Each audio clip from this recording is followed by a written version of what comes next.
Hey guys, Coach Logan here again. I thought I'd record a late night Blitz video. So let's do it. Okay, so let's find an opponent here. Make sure my volume is up. Okay. Enrico Matassa. Oh, 24, over 2400. Strong player. Alright, we'll go d5. Okay, don't ask again. Alright, knight f6. c6. Alright, we got a Semi-Slav going. Let's go knight b to d7. Go queen a5. Alright, he's taking. Truthfully, I don't really know what to do in these types of positions. We'll just go, we'll go bishop d6. Why not? Okay, we'll get castled. He's going to kick my queen back, probably with b4 at some point. Okay, well, if he's going to do that, alright, I'm tempted to try to blow up the whole center. If he takes my pawn on c5, I have to take with the queen because of the fork on b4. Alright, well, ooh, that's kind of annoying, isn't it? Because if I play queen c7, he has knight a4. If I play queen b6, sorry, if I play queen b7, he has knight b5. If I play queen a6, he has knight a4.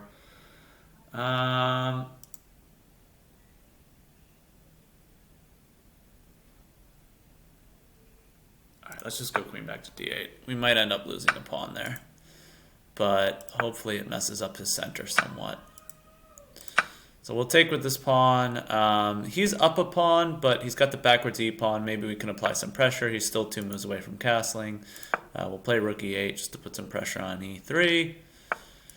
Okay, we'll play queen e7, again hitting e3. Alright, so he's dragged his king out, so like that's a good sign for us. Let's go bishop f5, just get developed.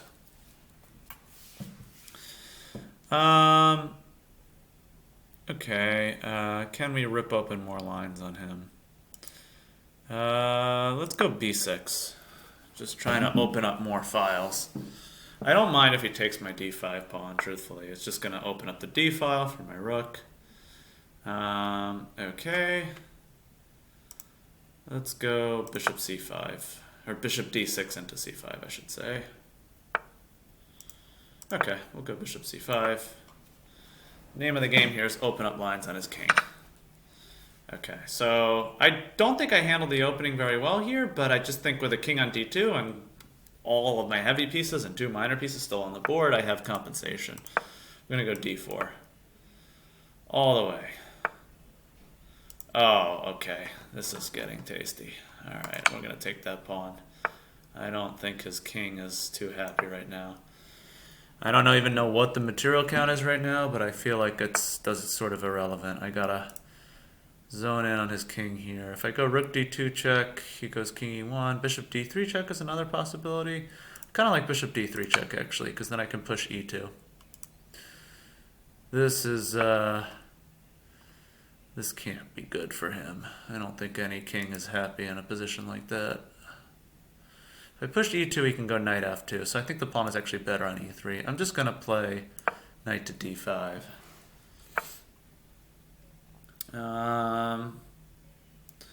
Okay, now I might go e2, because now I want to pop my knight into e3.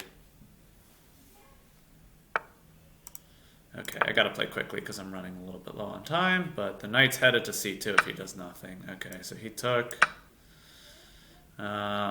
He can take my e2 pawn, but that reopens lines on his king. Alright, we're gonna go knight to d1 check. If he takes, then I queen my pawn, and we'll take some material with it. So, yeah, he's got to give me some material. That's, again, a good sign. Also, I have queen e3. I think he's cooked here. Queen e3 check. He's going to resign soon. Yeah, he's got to be done here. Let's go check. Yeah. Wow. Okay, look at that. I thought I was worse out of the opening. So interesting decisions. Okay, so there was a lot of mistakes in this game, definitely. But sometimes, I mean, again, I need to learn this line better, but let's see here. Okay, so Semi-Slav opening. I played this Cambridge Springs variation, which was recommended in the Sam Shanklin Chessable course. basically, white has a very good position here, like extremely harmonious. They've got pressure on your center. Their bishop is outside the pawn chain. So what black usually does here is they either grab this pawn right now, or they play h6, bishop to h5, bishop to h4, and then take the pawn. That's probably the most common way, but there's this other way black can play here where they just play queen to a5, and they argue, okay, my knight is defending f6, and now I slide my queen out, I pin your knight on c3, I'm getting ready for knight to e4, and your bishop is, what is it doing? It's not pinning me anymore. Which is an interesting system. It's pretty solid, and like I said, Sam Shankland recommends it in his Chess 24 series on his repertoire against d4, so it's definitely worth consideration. He's a very strong grandmaster, does very thorough opening work. And here my opponent played bishop takes f6, which is definitely not one of the main moves. I mean, it's saying it's a book move, but the main moves I've seen are, the main one I usually see actually is knight to d2, where they just break the pin and defend this pawn. That way if you take, they can take with the knight.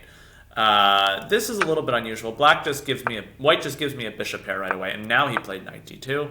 I don't really know what to play here, so I just played bishop d6, which seems pretty logical. Put the bishop on a nice chunky square. A3 is what my opponent played, so I figured he was going for b4. I just castled. He went f4. I'm going to put self-analysis and show lines on. And then I played c5. My reasoning with this is basically white is setting up a very solid strategic bind on the position with d4 and f4. They're really gripping down hard on this e5 square. And if given enough time, like if white can later bring his knight into f3 and then into e5, I think white's going to have a very pleasant position. Now, he's not ready to do that yet. He's still a little bit uncoordinated. He's a few moves away from castling. His knight is on d2, so I figure if I don't want to get squeezed positionally, I need to open the center, and I need to open it now. That's why I played c5. Here he played knight b3, and okay, so I played queen d8, which, okay, that's not best according to the engine. The engine wanted queen b6. I was a little bit worried about knight a5 because it hits my queen and it hits this pawn. The computer is pointing out that I have resources. I could play queen c7. I thought white might just be winning a pawn here, but perhaps it's not so great. I guess if they take this, okay, b6 is pretty nice. It's going to kick the knight back, and then I take on c4. Okay, yeah. It's just late in the night. I can't calculate basic stuff. If d takes c5, so if queen c7, d takes c5 is another option. But then I think, again, after bishop b7, we get something like what we got in the game where white is temporarily up a pawn, but his pieces are uncoordinated. But this would probably be even better than what I got because his knight would be on a4. I played just queen, after he did knight to b3, I just went queen to d8 and figured, okay, he's going to take this pawn, but his pieces are, his pieces are a little bit disheveled. But I think the other way makes more sense because there his knight would have been on a4, which is even worse. So I played bishop c7. What did the engine want? Okay, I wanted bishop e7, but all right, so I'm worse here, but it's still a game. He went takes, I took, and yeah, white's up a pawn, and if white's able to consolidate, he will have a winning position, but it's not so easy. He's got this backwards pawn on e3. He's 2 moves away from castling. I saw once Magnus Carlsen actually said that there's a rule of thumb in chess where if you're 1 move from castling in the opening, you're fine. If you're 3 moves away from castling, you're in trouble. If you're 2 moves away, it's on the fence. And I think this falls into that category where it's maybe white's in a little bit of trouble. He can't castle right away. So I decided to put as much pressure as I can immediately. I need to do it now because if he gets a couple of moves, he'll castle, his knight will come to d4, his queen will come to d2, he'll get a good position. So queen to d4, queen e7, pressuring e3, and he played king d2, which has got to be a bad move. Yeah, I think he should have just castled. He castles, I could take this pawn, but after takes, and then okay, what is the engine like here? Knight to d4. Yeah, white's better. I mean, my pawn structure's worse. I got this isolated pawn. He tried to defend the pawn rather than give me, the pawn, and now he's in trouble. Now lines are opening up. I went bishop f5. Computer wanted b6 right away, which I did play later. yeah, I played b6 here in the hope to open lines, and he's in serious trouble. Yeah, look at that. The engine senses a weak king. That is a problem. c6, bishop to d6. What did they want? They wanted rook a to d8. Okay, I mean, I wanted to get bishop c5 in, which still seems logical to me, and I know the engine maybe doesn't love it, but, you know, I get the d4 pawn thrust in. It's all over. Okay, ooh, I could have even taken on e3. It's very, very late in the night. I'm missing basic stuff. Okay, but d4 is also winning. Just takes. Yeah, I mean, I don't really care what the structure looks like. If you have a king that's not sitting on e2 and your opponent is fully developed, castled, and centralized, you're going to lose. Yeah, this is... yeah, again, there might have been cleaner ways to win than what I did, but, you know, good enough is the operative idea here. Knight to d1, and he just lost. My queen invades, and it's all over. Okay, so an interesting game against a strong opponent. I mean, there's a good lesson in this, which is if you're playing a higher rated opponent, err on the side of attacking more, not less. If you put pressure on their king, things happen. And this game was a good example. He was taking his sweet time to castle, and I said, let's open the center, see what happens. And even though I didn't play perfectly, it was sufficient to win.